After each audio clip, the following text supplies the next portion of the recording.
আমার শ্বশুর বাড়ি ঢাকার আজিমপুরে ইরাকি মাঠের সাথে, অভিজাত, মানে খুব দামি জায়গা। তখনই কোটি টাকার উপরে জায়গার কাঠা। আমি যখন বিয়ে করছি 17-18 বছর আগের কথা বলছি, কোটি টাকার মতো জায়গার কাঠা। তো সেখানকার বাড়িওয়ালা, আর আমি হলাম সন্ন্যত ছাড়া গরিব মানুষ। ঢাকা শহরে আমার কোনো ফ্ল্যাট প্লট বাড়ি, তখন আমি মাত্র 2800 টাকা বেতনে চাকরি করি। আমার শাশুড়ি আমার সাথে বিয়ে দেওয়ার জন্য রাজি হয়ে গেছে। আমার শ্বশুর মারা গেছেন, তো আমি নিজেই অবাক হয়ে গেলাম যে ভদ্রমহিলা কি দেখে আমার কাছে বিয়ে দিতে রাজি হয়ে গেল। 2800 টাকা কি ঢাকা শহরে খাবে না বাসা ভাড়া দিবে? আমার বিয়ের সময় আমার মামার শ্বশুর উনি বললেন যে মেয়েকে কোথায় রাখবে। আমার আব্বাজান রহমতুল্লাহ আলাই খুব বিচক্ষণ মানুষ ছিলেন। তো আব্বাজান বললেন যে আমার ছেলে যেখানে থাকবে আপনার মেয়ে সেখানে থাকবে। আমার ছেলে যদি ওই রাঙ্গামাটি জঙ্গলে চলে যায় তো আপনার মেয়ে সেখানে যাইতে হবে। তো আমার আব্বার কথা শুনে ওনারা রাজি হয়ে গেছে।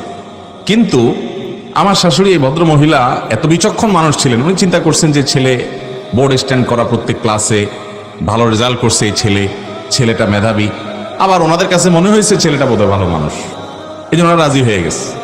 অথচ আমার একটাই ছেলেকে, একটাই ভাইরা, সে বেচারা অনেক পয়সাওয়ালা মানুষ, আমি গরিব মানুষ, কিন্তু আমার কাছে দিয়ে দিছে।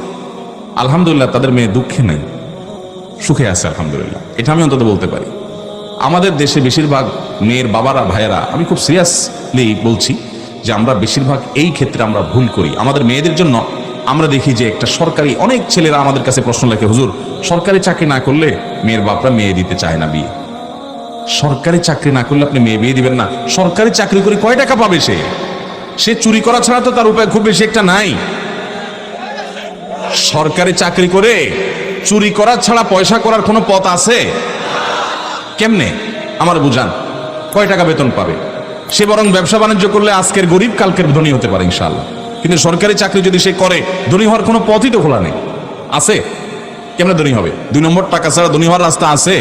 তাহলে আপনি জেনে শুনে আপনার ছেলেকে, আপনার মেয়েকে হয় একটা, আমি বলছি না যে সরকারি চাকরি করলে সবাই অসৎ হয়, খবরদার, ভুল বুঝবেন না। আমি ব্যক্তিগতভাবে এরকম বহু সরকারি কর্মকর্তাকে চিনি, আমার সাথে বন্ধুত্বপূর্ণ সম্পর্ক আছে, অনেক বড় বড় পদ হোল্ড করেন, কিন্তু তারা সম্পূর্ণ সৎ আলহামদুলিল্লাহ। আমি বলছি যদি টাকা, আমি বলছি এটা যে যদি টাকাই আপনার উদ্দেশ্য হয় তাহলে সরকারি চাকরি দেখবেন কেন? আপনি দেখবেন সৎ যদি সরকারি চাকরিও করে আলহামদুলিল্লাহ, সৎ লোকটা যদি বেসরকারি চাকরি করে তাও আলহামদুলিল্লাহ, সৎ লোকটা যদি এমনকি বেকারও হয় তবু আলহামদুলিল্লাহ। দেখতে হবে মানুষটা সৎ কিনা, দেখতে হবে মানুষটা কি কিনা, সৎ কিনা। সে যদি সৎ হয় তাহলে কোথায় কাজ করাটা বেটার না? আপনি খুঁজে সরকারি শুধু খুঁজতেছেন, তার মানে আপনি ঘুষখোর খুঁজতেছেন। আপনি খুঁজে খুঁজে শুধু সরকারি চাকরি দেখে দিবেন, এর মানে আপনি ঘুষখোর খুঁজতেছেন। আত্মসম্মান বলতে কিছু থাকা উচিত, আত্মমর্যাদা বলতে কিছু থাকা উচিত, যে আমার মেয়েটা একটা সৎ ছেলের সাথে জীবন যাপন করবে, যে ছেলেটা কখনো হারামের কাছে যাবে না। চেষ্টা করবেন তো মেয়ের বাবারা ইনশাআল্লাহ। যে ভাই প্রশ্ন করেছেন, যে ড্রাইভার ভাই, তার মনের কষ্ট, তিনি নিজে অবৈধ সম্পর্ক করেন নাই, মেয়েটা ভালো জানতে পেরে পারিবারিকভাবে বিয়ের প্রস্তাব নিয়ে গেছেন।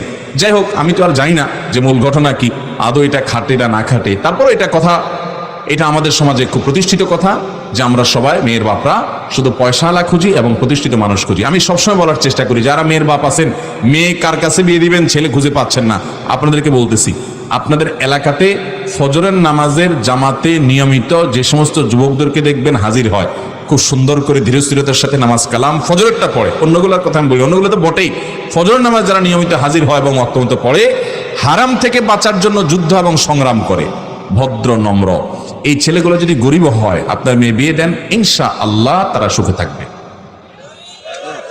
আল্লাহ তাআলা আমাদের মেয়ের বাবাদের সুমতি দান করুক। এই যে যুবকরা এত ঠিক করতেছে, এরা বিয়ের জন্য বেচারারা মানে বেকার হয়ে আস, এই ছেলেদের আল্লাহ তাআলা একটা হালাল ব্যবস্থা করে দেখ, এবং মেয়ের বাবাদের দিলটা আল্লাহ তাআলা নরম করে দেখ। আর ছেলের বাবারা যৌতুক খাওয়ার হারাম খুরি থেকে আল্লাহ তাআলা বেঁচে থাকার তৌফিক দান করুন। যুবকরা যৌতুক মুক্ত বিয়ে করবেন তো ইনশাআল্লাহ।